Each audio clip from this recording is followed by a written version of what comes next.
welcome to the National Political Boxing Hall. We have a great lineup here for you today. In the right corner, we have the Federalist. Tagging in are Alexander Hamilton, James Madison, and John Jay. In the left corner, we have all the other guys they butted heads with. Tagging in, we have the Anti-Federalists and the Jefferson Republicans. So let's get this first round started. At a time when people were looking to see if the United States would succeed or fail after winning the Revolutionary War, the Federalists stood up and fought for the Constitution. They published the Federalist Papers in newspapers throughout New York City. These papers argued for the Constitution and are viewed as some of the most pivotal documents in explaining the American system of democracy. The Federalists feared the common people and wanted a stronger government to combat the common people. Now, the Anti-Federalists were united in a belief around one thing. They were against the Constitution. They feared a strong government more than the people and wanted a weaker federal government that would not threaten states' rights. One of the main reasons they opposed the Constitution was because it lacked a Bill of Rights, which would protect the people from a strong, abusive government.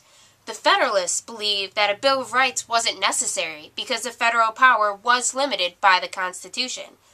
Like the Federalists, the Anti-Federalists also published papers defending their point of view. In the end, the Federalists won because they had a plan of actions that was in agreement with the widespread belief that the Articles of Confederation were flawed and needed to be replaced. The Constitution was successfully ratified with the addition of the Bill of Rights.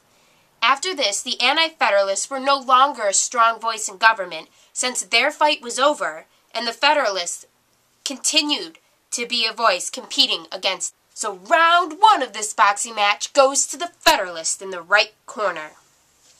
Tapping into the boxing match to replace the Anti-Federalists, we have the Jefferson Republicans. Yeah. In this next round, we'll look at the issue of loose constructionism versus strict construction. As the Constitution was ratified and the new government created, it was up to the government leaders to decide how to follow the Constitution. Two issues soon became apparent, and those were state debts and the French Revolution. States owed money to European banks, and the government had to figure out what to do about that. And then with the French Revolution, many didn't know how to react to what to do. Do we side? Do we be neutral? What do we do? Well, let's see. What did they do? The Federalists believed in loose construction. That is, the belief that the government can do anything the Constitution does not prohibit. Secretary of the Treasury, Alexander Hamilton, believed that the national government should take on the role of paying the states' debts back to Europe. By doing this, Europe would then care about the nation as a whole succeeding instead of just individual states' success. Combined with this, he also proposed the creation of the Bank of the United States. The Federalists were also supporters of the British in the French Revolution, but wanted to stay neutral.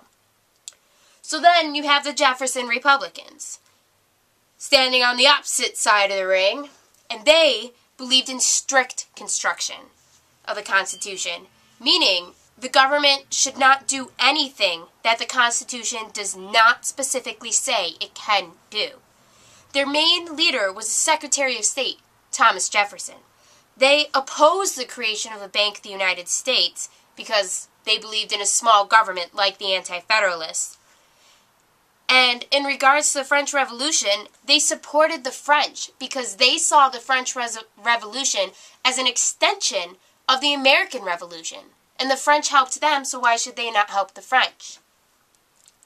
In the end, the Bank of America was founded in 1791, and the United States remained neutral in the French Revolution. So it looks like round two goes to the Federalists. Tune in next time to see what political parties go head-to-head right here in the National Political